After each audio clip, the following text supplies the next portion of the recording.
bisa digunakan 50 juta ini dalam 5 tahun.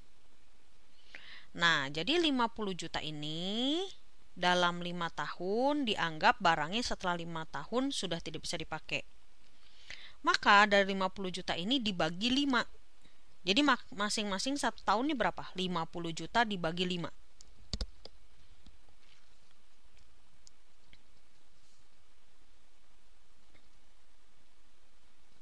Ayo, siapa yang bisa jawab? 50 juta dibagi 5 berapa?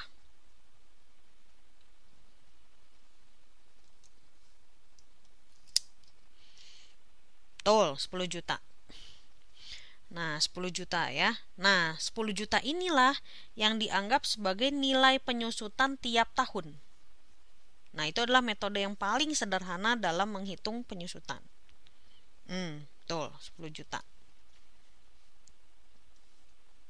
Ya, betul, semuanya betul. Ya. Terus, selanjutnya ada pendapatan nasional bersih, NNI, yaitu produk nasional bersih dikurangi indirect taxes. Artinya net national income adalah jumlah pendapatan faktor-faktor produksi selama 1 tahun.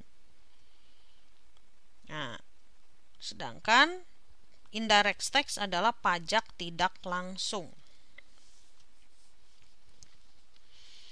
Nah, yang terakhir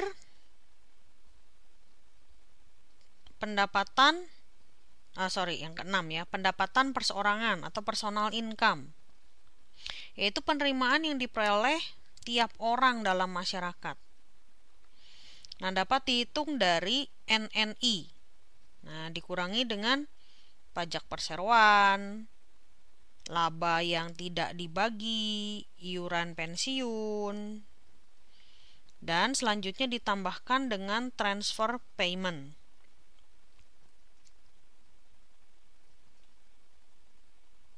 Nah, apa sih yang dimaksud dengan transfer payment? Itu adalah pembayaran dari negara yang dibayarkan kepada orang tertentu, dan pembayaran tersebut bukan merupakan balas jasa atas keikutsertaannya dalam proses produksi, melainkan barang jasa dalam pengorbanan pada tahun terdahulu atau pembayaran pada seseorang yang sebenarnya berasal dari pendapatan orang lain. Nah, itu adalah transfer payment. Ya. Nah, personal income bisa dirumuskan NNI, net national income, ditambah transfer payment, dikurangi laba ditahan plus pajak perseroan plus iuran pensiun. Oke. Lalu pendapatan bebas, yaitu pendapatan yang sudah siap untuk dibelanjakan. Nah, ini adalah pendapatan individu yang sudah dikurangi pajak langsung. Ya.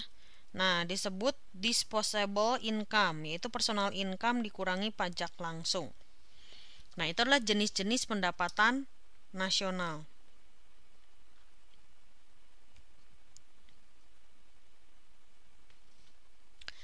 Nah, sekarang contoh soalnya kayak gimana?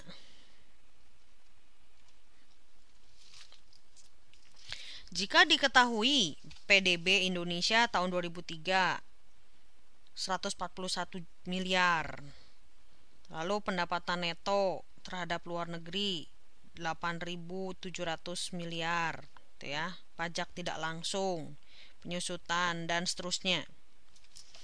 Maka kita akan coba lihat.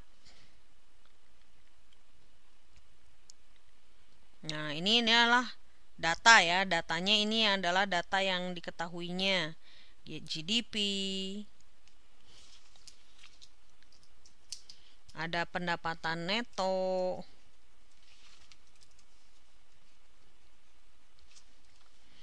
ya, pajak tidak langsung, penyusutan, dan lain-lain.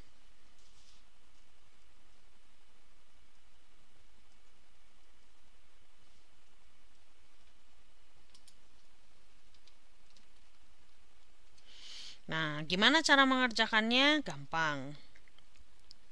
Ya. Dari data yang ada, teman-teman tinggal memasukkan perhitungannya. Nah, jadi di sini GNP sama dengan GDP dikurangi produk neto terhadap luar negeri. Ya, tinggal masukin aja datanya. Ya, jadi seperti pengurangan dan penjumlahan biasa.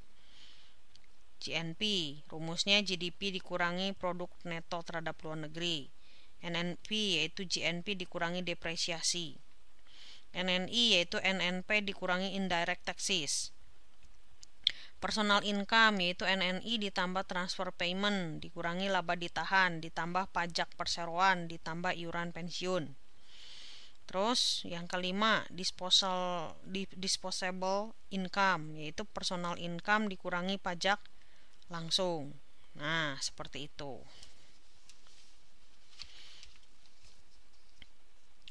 Nah, sekarang apa nih kegunaannya gitu loh. Kenapa kok kita perlu belajar pendapatan nasional? Ya, ada 3 metode perhitungan pendapatan nasional. Yang pertama berdasarkan nilai produksi, kedua penerimaan dan pendapatan, yang ketiga metode pengeluaran. Nah, sekarang kita lihat satu-satu. Yang pertama nih, metode nilai produksi. Diketahui ada 4 sektor produksi: perkebunan tebu, penebangan tebu, industri gula, perdagangan gula. Nah, di sini metode nilai produksi yaitu menghitung pendapatan nasional dengan menjumlahkan nilai tambah yang diwujudkan dalam berbagai sektor perekonomian. Atau juga kita istilahkan melihat nilai tambah atau value added dari masing-masing sektor produksi. Sebagai contoh ya, perkebunan tebu, nilai inputnya pertama 0, terus nilai output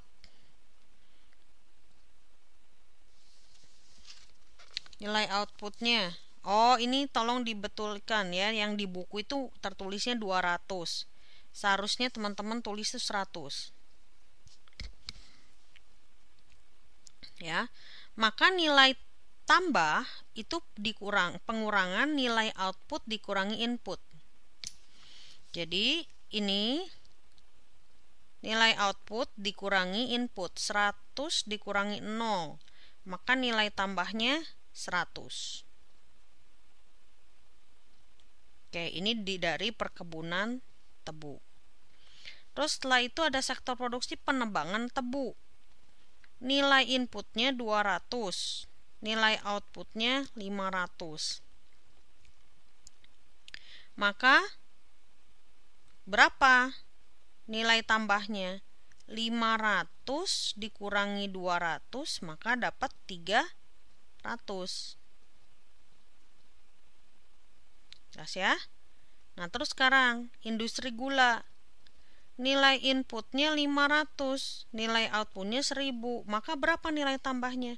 1000 dikurangi 500, maka dapat 500. Nah, terakhirnya ini nilai input 1000, nilai outputnya 1250, maka nilai tambahnya 1250 kurangi 1000, maka diperoleh 250. Nah, sekarang kalau dijumlahkan totalnya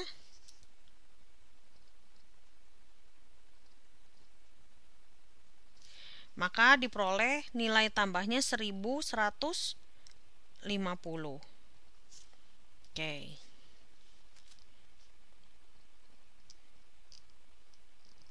Jelas ya? Itu di halaman 66 ya, teman-teman bisa lihat di halaman 66.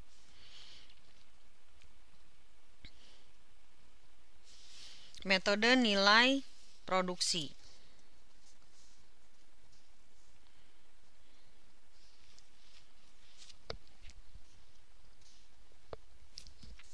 Nah, di Indonesia, sektor ekonomi pembentuk pendapatan nasional terdiri dari 11 lapangan usaha. Nah, itu adalah pembagian-pembagiannya. Ada pertanian, petanian, peternakan kehutanan, pertambangan dan penggalian, industri dan pengolahan, listrik, gas dan air minum, bangunan, perdagangan, hotel dan restoran, pengangkutan dan telekomunikasi, bank dan lembaga keuangan, sewa rumah, pemerintah dan periklanan, dan jasa-jasa yang lainnya. Nah, sekarang yang kedua, metode penerimaan pendapatan. Nah, ini berdasarkan dari sektor produksinya tadi ya. Dari sewa. Pendapatan dapat berupa sewa atau rental income.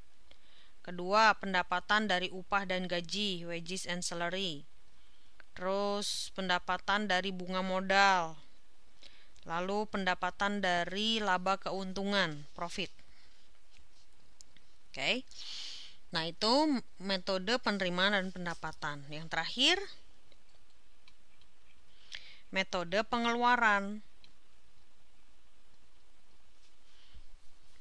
Yaitu pengeluaran berdasarkan rumah tangga ekonomi. Yang pertama, pengeluaran konsumsi rumah tangga. Kedua, pengeluaran investasi. Ketiga, pengeluaran pemerintah. Yang keempat, pengeluaran rumah tangga luar negeri.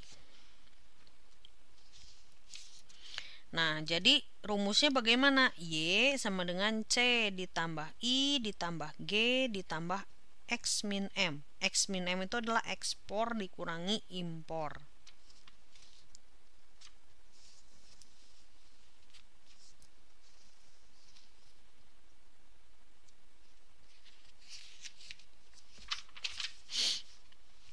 Sampai situ dulu teman-teman, ada yang mau ditanyakan nggak berkaitan dengan metode cara menghitung pendapatan nasional?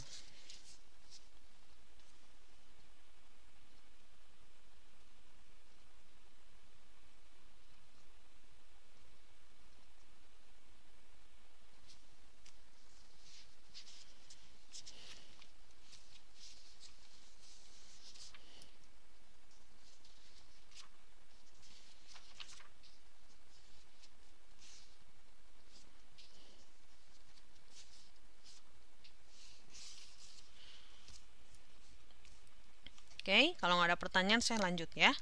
Nah, manfaat mempelajari perhitungan pendapatan nasional itu untuk apa? Yang pertama,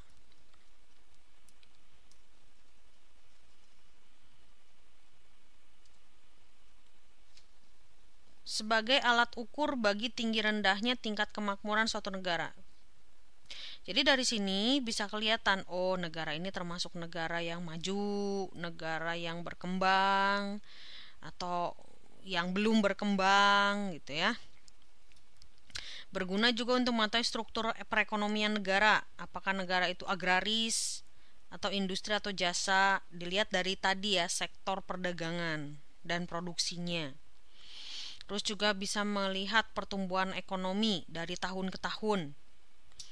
Terus membandingkan perekonomian antar negara. Tadi kalau berdasarkan regional ya. Terus juga dijadikan dasar pertimbangan dengan perekonomian negara lain.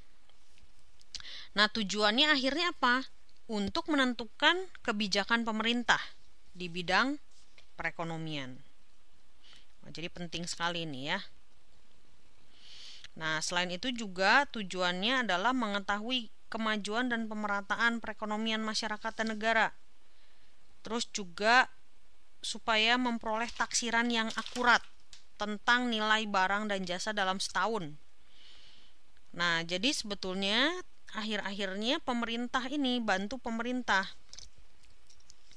untuk mengkaji, merencanakan, mengendalikan gitu ya, program-program pembangunan. Oke.